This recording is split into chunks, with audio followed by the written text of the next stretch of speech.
Hello everyone, and welcome to KeenGamer's Weekly News Roundup. Kojima Productions is starting a new project as announced Thursday, October 22nd on their Twitter account. This will be Kojima Productions' second creation after Hideo Kojima split from Konami, the first being the ambitious and unique Death Stranding. Kojima has been known to create stories that are as intriguing as they are different, which have gained quite the devoted fan base. No details have been released as to what their project might be, but if Kojima Productions is behind it, it will be unconventional to say the least.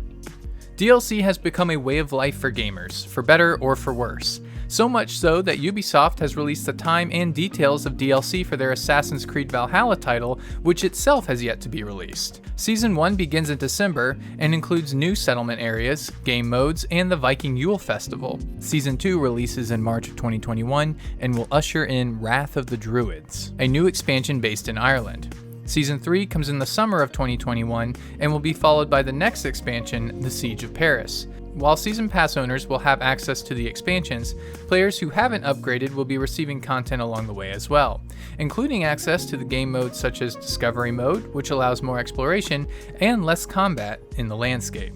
Destiny 2 is being brought into the next generation. With it comes visual settings and frame rates that were previously only attainable by PC. Destiny 2 is getting 4K 60 frames per second graphics on both the Xbox Series X and the PlayStation 5, while the Xbox Series S has been locked at 1080p at 60 frames per second. It is also getting faster loading times, utilizing the solid-state drives that come in both the new PlayStation and Xbox. A field of view slider will also be implemented, allowing players to widen their screen space for a better view. None of these upgrades were possible using the limited abilities of the old consoles, which, by the way, are able to play Destiny 2 cross-generationally with the owners of the new consoles. All of this is scheduled to apply November 10th, when Destiny 2's latest expansion, Beyond Light, is released. Tom Holland's first pictures as Nathan Drake in the upcoming Uncharted movie have been released. The star most well known for his role as Spider-Man dons Nathan Drake's iconic long-sleeve shirt and shoulder holsters. The movie has a troubled history with directors coming and going, and seemed to be one of those movies that eventually just fizzled out. But now that we have a picture and a release date of July 2021, it looks like we might just see Uncharted make it to the big screen. Hopefully, it lives up to the high expectations of fans. Ubisoft is bringing cross-play, cross-progression, and cross-generational play all together in one unified place. Ubisoft Connect is taking the place of all in-game services that were previously used by Ubisoft players.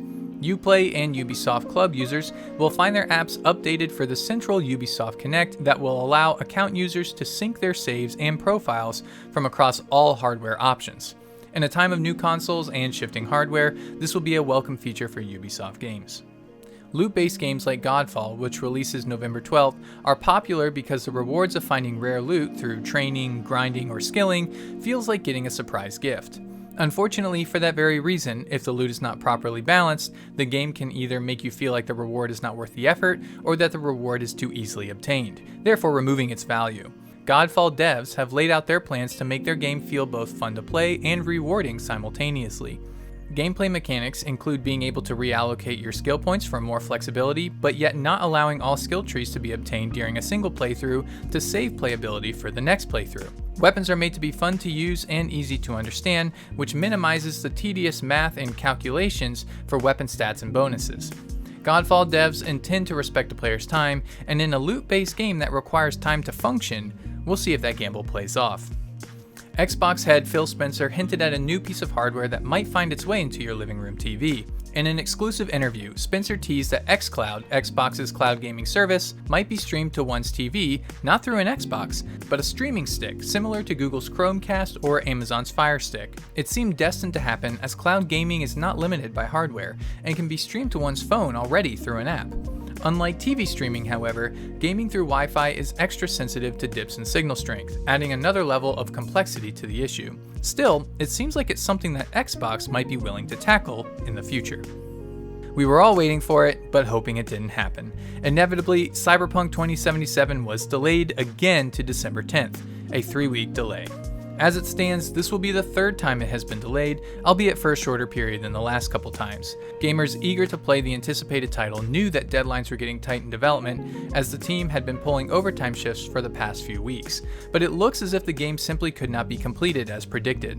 While most gamers are forgiving CD Projekt Red for the delay, having been burned by too many games that have been released unfinished, one wonders how many delays is too many, and when an unfinished game that is able to be played is better than a finished game not able to be played at all. Thanks for watching this weekly gaming roundup on KeenGamer. Remember to like and subscribe for more gaming news every week.